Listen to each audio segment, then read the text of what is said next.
తెలంగాణలో మున్సిపాలిటీ ఎన్నికల నిర్వహణకు ముందడుగు పడింది. గత ఏడాది జనవరిలోనే పురపాలక సంఘాల పదవీకాలం ముగిసింది.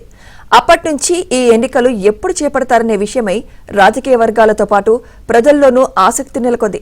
ఇటీవలే పంచాయతీ ఎన్నికల ప్రక్రియను పూర్తి చేసిన రాష్ట్ర ఎన్నికల సంఘం పురపాలక ఎన్నికలు జరిపేందుకు సిద్దమవుతోంది. జీహెచ్ఎంసీ మినహా తెలంగాణలోని 123 మున్సిపాలిటీల్లో ఓటరు జాబితా సిద్దం చేయడంతో పాటు పోలింగ్ స్టేషన్ల గుర్తింపు ప్రక్రియను చేపట్టేందుకు ఇప్పటికే నోటిఫికేషన్ జారీ అయింది.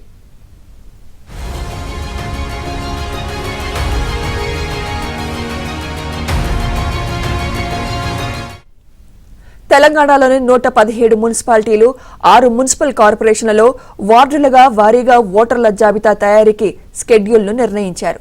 దీని ప్రకారం జనవరి 10న పోలింగ్ స్టేషన్ల వారీగా తుది ఓటర్ల జాబితాను ప్రచురిస్తారు.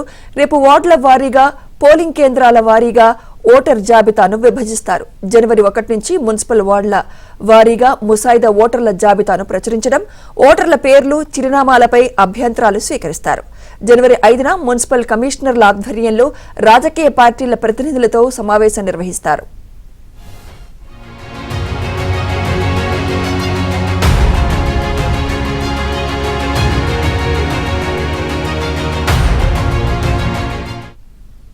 ఇక 6న జిల్లా ఎన్నికల అధికారులైన కలెక్టర్ల ఆధ్వర్యంలో జిల్లా స్థాయిలో రాజకీయ పార్టీలతో సమావేశం నిర్వహించి ఓటర్ జాబితాకు సంబంధించిన అంశాలపై అభ్యంతరాలను చర్చిస్తారు.